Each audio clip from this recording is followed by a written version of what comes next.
Hi viewers, இன்னைக்கு நம்ம government school uniform blouse தைக்கிறத பற்றி பார்க்க போகிறோம். வாங்க வீடியோக்குள்ளே போகலாம். இப்போ வாங்கிட்டு வந்திருக்கிறது ப்ளவுஸு வந்து நம்ம சொசைட்டி துணி. இது கவர்மெண்ட் இது என்ன இருக்குன்னு உள்ள ஃபஸ்ட்டு பார்ப்போம். ப்ளவுஸ்னா நம்ம சாதாரணமாகவே ஜாக்கெட்னு நினைப்போம். கவர்மெண்ட் துணியை பொறுத்த வரைக்கும் இதுதான் ப்ளவுஸு. அதாவது பையன்களுடைய சட்டை மாதிரி இருக்கும், ஆனால் வந்து காலர் உண்டு, பாக்கெட் கிடையாது, யோக் கிடையாதுங்க. சரியா? ஃபஸ்ட்டு கை கொடுத்துருக்குறாங்க. கை இது மாதிரி இதுக்கு தைக்கிறதுக்கு. அடுத்து காலருக்குள்ள துணி இருக்கும். அப்புறம் முன் துண்டு பின் துண்டு இதெல்லாம் சேர்ந்த மாதிரி இருக்கும். நம்ம இப்போ வந்து இதை எப்படி நம்ம ஸ்டார்ட் பண்ணுறதுன்னு நான் சொல்லித்தரேன். எடுத்துட்டிங்கன்னா ஃபஸ்ட்டு இந்த ஓரம் வந்து கரெக்டாக இருக்காது. இந்த ஓரம் வந்து பிசிறாக இருக்கும். அதனால் இந்த ஓரத்தை ஒரு குட்டி மடித்து ஒரு 1.5 இன்ச்சு இல்லைன்னா 1 இன்ச்சு கணக்கு வச்சுட்டு நேராக இந்த சைடும் அதுக்கு ஆப்போசிட் சைடு உள்ள ஓப்பனையும் முதல்ல தைக்கணும். ஷோல்டர் ஜாயின் பண்ணணும். ஷோல்டர் ஜாயின் பண்ணும்போது இந்த அக்குள் இருக்கு இல்லைங்களா, அந்த இடத்துல கரெக்டாக வச்சுக்கிட்டு இந்த ஷோல்டர் ஜாயின் பண்ணும்போது இந்த அக்குள் கரெக்டாக வச்சுக்கிட்டு இந்த சைடும் இந்த சைட்லையும் இப்படி அடித்து ஜாயின் பண்ணிடணும். ஜாயின் பண்ணதுக்கப்புறம் இந்த பக்கத்தில் திருப்பிட்டு ஒரு படிமான தையல் ஒன்று போடணும் அவசியமே. கீழே ஒரு தையல் போட்டுட்டு அடுத்தது ஒரு படிமான தையல் ஒன்று போட மாதிரி வந்திருக்கும். இது மாதிரி தையல் போடணும். போட்டதுக்கு பிறகு கையில் விசிற மடித்து இது மாதிரி ஒரு இன்ச் அளவில் ரெண்டு கையிலையும் 2 கை எடுத்துக்கோங்க. 2 கையிலையும் விசிறு மடித்து ஒரு அளந்துட்டு அதுக்கப்புறம் இதை அப்படி எடுத்துக்கோங்க. எடுத்துட்டு இந்த கையோடைய அகலம் எவ்வளோ இருக்குன்னு நம்ம செக் பண்ணணும். கையோடைய அகலம் பார்த்தீங்கன்னாக்கா இதில் 6 இன்ச்சு இருக்குது.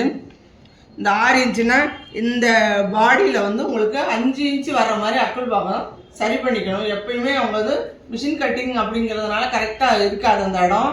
அதனால் நம்ம வந்து இங்கேருந்து இந்த இருக்கிற இடம் வந்து 5 இன்ச்சு வச்சுட்டு நம்ம அதை கரெக்டாக கட் பண்ணி விட்டுக்கணும். கீழேருந்து கரெக்டாக வச்சுட்டு கீழேருந்து இந்த இடத்துல கரெக்டாக வச்சுட்டு இங்கேருந்து 5 இன்ச்சு வர்ற மாதிரி அதை கொஞ்சம் லைட்டாக சாய்ச்சிட்டு இது சேர்ந்துருக்கிறதுனால நம்ம கை ஜாயின் பண்ணும்போது கொஞ்சம் கஷ்டம் தெரியும். அதனால் கொஞ்சம் லேசாக இந்த இடத்துல கீறி விட்டுக்கோங்க.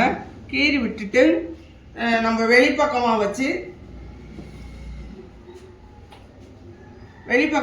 இங்கேருந்து கை இப்படியே கொஞ்சமாக அடிக்கணும். அடித்ததுக்கப்புறம் இங்கேருந்து இது வரைக்கும் சைடில் ஒரு தையல் விட்டுருங்க. 2 தையல் போடணும். இங்கேருந்து இது வரைக்கும் 2 தையல் போட்டுட்டு அப்புறம் எப்பயும் போல் வந்து நீங்கள் கீழே மடித்து அடிச்சிருங்க. அதுக்கப்புறம் காலர் பார்க்கணும். காலர் நமக்கு வந்து கேன்சிங் காலர் நமக்கு கொடுப்பாங்க, இல்லைன்னா நம்மளை வாங்கிக்க சொல்லுவாங்க. இந்த காலரோடைய நீளம் பார்த்தீங்கன்னாக்கா இங்கேருந்து இது வரைக்கும் இது எவ்வளோ இருக்குன்னு பார்த்துருங்க. பார்த்தீங்கன்னா இது 12 இன்ச்சு. இந்த 12 இன்ச்சுக்கு நம்மளுடைய சட்டையில் வந்து கழுத்து வந்து கரெக்டாக இருக்காது. அவங்க வெட்டின கழுத்து கரெக்டாக நமக்கு இருக்காது. இந்த கழுத்து வந்து கரெக்டாக இருக்காது. அதனால் நம்ம என்ன செஞ்சிடணும், தைச்சி முடித்ததுக்கு பிறகு இதை அப்படி மடிச்சுட்டு இங்கேருந்து மேலே இருந்து கீழே 2.5 இன்ச்சு வச்சுட்டு சாய்ச்சி ஒரு கட் பண்ணிட்டீங்கன்னாக்கா உங்களுக்கு அளந்து பார்த்ததுக்கப்புறம் திருப்பி திறந்து பார்த்ததுக்கப்புறம் 12 இன்ச்சு வர்ற மாதிரி சரி பண்ணிக்கோங்க. அப்புறம் இந்த காலரில் பார்த்தீங்கன்னா ஒரு சைடில் பளபளன்னு இருக்குங்க, ஒரு சைடில் பளபளன்னு இருக்கும். இது வந்து பேஸ்ட் உள்ளது. இதை நீங்கள் என்ன செய்யணும் அப்படின்னா அயன் பாக்ஸ் வச்சு இந்த காலரை நம்மளுக்கு காலருக்குன்னு ஒரு சதுரமான துணி ஒன்று கொடுத்துருப்பாங்க. அந்த துணியில் அந்த பேஸ்ட் வந்து துணியில் படுற மாதிரி வச்சு துணியை சுற்றி காலரை சுற்றி துணி இருக்கிற மாதிரி வச்சு நல்லா அயன் பண்ணிடுங்க. அயன் பண்ணதுக்கு பிறகு உங்களுக்கு வந்து இது மாதிரி நல்லா ஒட்டி இருக்கும். அதுக்கப்புறம் இதில் கொஞ்சமாக இதோடு இப்படியே கொஞ்சம் இடம் விட்டு 1/4 இன்ச்சு விட்டு வெட்டிட்டு இந்த காலரை மடிச்சுட்டு அப்புறம் இதை சுற்றிக்கு தையல் போடணும். தையல் போட்டுக்காங்க.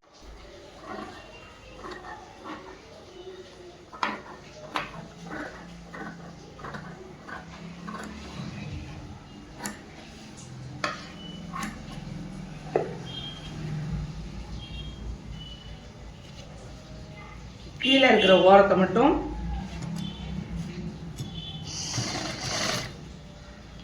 இப்படி நல்லா துணி வெளியில் வராமல் அப்படியே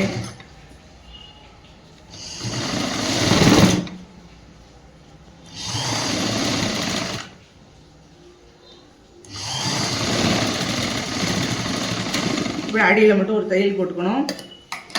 தையல் போட்டுட்டு திரும்ப இந்த துணியை மட்டும் மடித்து விடணும். மடிச்சுட்டு இதை சுற்றிக்க தையல் போடணும். இந்த சைடு இது அப்படியே சுற்றுக்கும் எல்லா பக்கமும் தையல் போடணும். அட்டையில் ஏற்றக்கூடாது.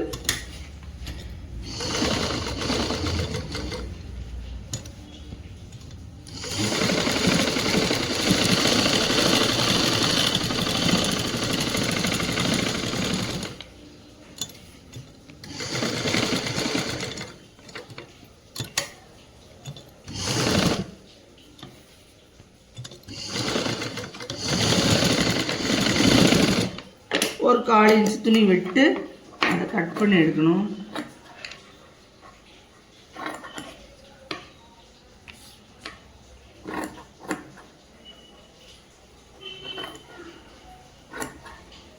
கார்னர் மட்டும் வெட்டணும், அப்போ தான் நல்லா திரும்பி கொடுக்கும். அதை அப்படியே பின்பக்கமாக திருப்பிட்டு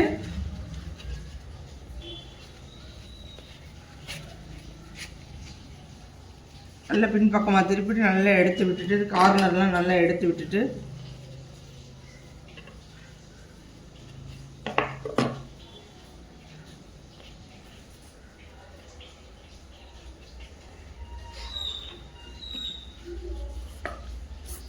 நல்லா இப்படி எடுத்து விட்டுட்டு மறுபடியும் எல்லா இடத்துலையுமே ஒரு படிமான தையல் ஒன்று போடணும். இங்கேருந்து ஆரம்பிக்கிறேன். எல்லா இடத்துலையும் வர மாதிரி ஒரு 1/4 இன்ச்சு நகத்துல மாதிரி ஒரு படிமான தையல்.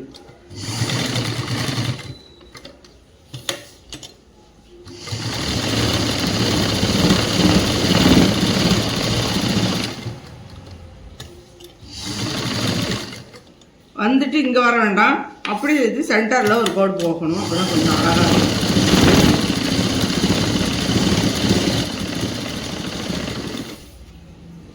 இப்போ கட் பண்ணி எடுத்துருவோம். இதுக்கு கீழே ஒரு 1/4 இன்ச்சு விட்டுட்டு தான் நம்ம வெட்டணும். அப்போ தான் வந்து நம்ம சட்டையை ஏற்றுறதுக்கு கரெக்டாக இருக்கும். இப்போ இது என்ன பண்ணணும் அப்படின்னாக்க, நம்ம ஏற்கனவே இது தச்சு வச்சுருக்கோம் இல்லைங்களா, அக்கல் சரி பண்ணிவிட்டு கழுத்து சரி பண்ணிட்டு வச்சுருக்கிறோம். இதில் வந்து இதை அட்டாச் பண்ணணும்.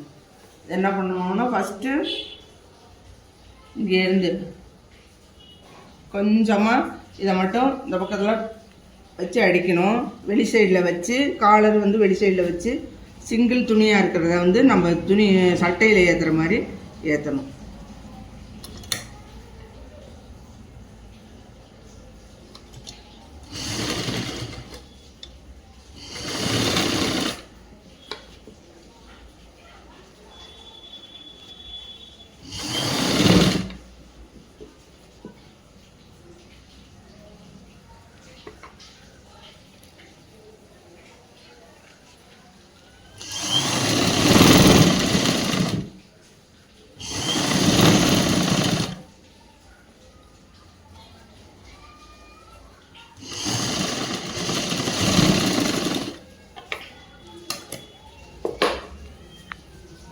பிறகு இந்த பிசுரை இதுக்குள்ளே தள்ளிட்டு இதுக்குள்ளே வச்சுட்டு சின்னதாக ஒரு தையல் போட்டுக்கோங்க. அப்போ தான் கார்னர் வந்து நல்லா வரும். கொஞ்சம் தூரம் அடித்ததுக்கப்புறம்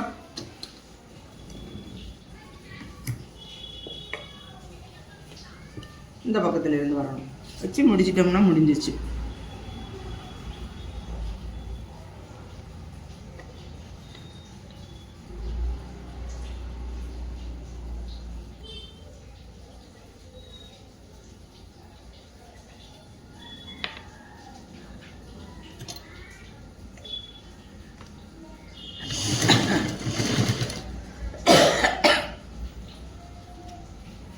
இப்போ நம்ம லேபிள் சொருவிடணும். இதில் லேபிள் கொடுத்துருப்பாங்க, லேபிள் சொருவிடுங்க. இப்போ நம்ம இந்த இடத்துல லேபிள் வச்சிடணும்.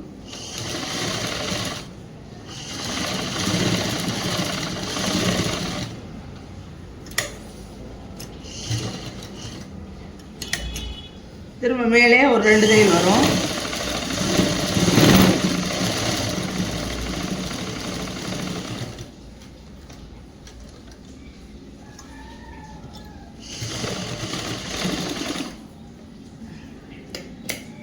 அவ்வளோதான். அடுத்தது கீழே நம்ம மடித்து தைக்கணும். கீழே ஒரு குட்டி மடிப்பு, இன்னொரு மடிப்பு. காலர் முடித்ததுக்கு அப்புறம் இது மாதிரி இருக்குங்க. அவ்வளோதான். இப்போ நீங்கள் இனிமேல் இதுக்கு பட்டனுக்கு குறி போட்டு மொத்தம் 5 பட்டனுக்கு 5 பட்டனுக்கு நீங்கள் மார்க் பண்ணி விட்டுட்டு கடையில் கொடுத்து அடிக்க வேண்டியது. அவ்வளோதான், முடிஞ்சிச்சு. இது ப்ளவுஸு. ப்ளவுஸில் வந்து ப்ளவுஸுக்கும் ஷர்ட்டுக்கும் என்ன வித்தியாசம் அப்படின்னாக்கா, பாக்கெட் இருக்காது, பின்னாடி யோக்கு இருக்காது. ப்ளவுஸில் யோக்கு இருக்காது. ஷர்ட்டில் வந்து உங்களுக்கு பாக்கெட் இருக்கும், பின்னாடி வந்து யோக்கு இருக்கும். பின்துண்டு முன்துண்டு தனித்தனியாக கொடுத்துருப்பாங்க ஷர்ட்டில். ப்ளவுஸை பொறுத்த வரைக்கும் உங்களுக்கு வந்து ஒரே துணியில் வந்து முன்துண்டு பின்துண்டு எல்லாம் ஜாயிண்ட் ஆகி வரும். அவ்வளோதான், ப்ளவுஸ் முடிஞ்சிருச்சு. நல்லா தான் சிறப்பாக செய்யுங்க.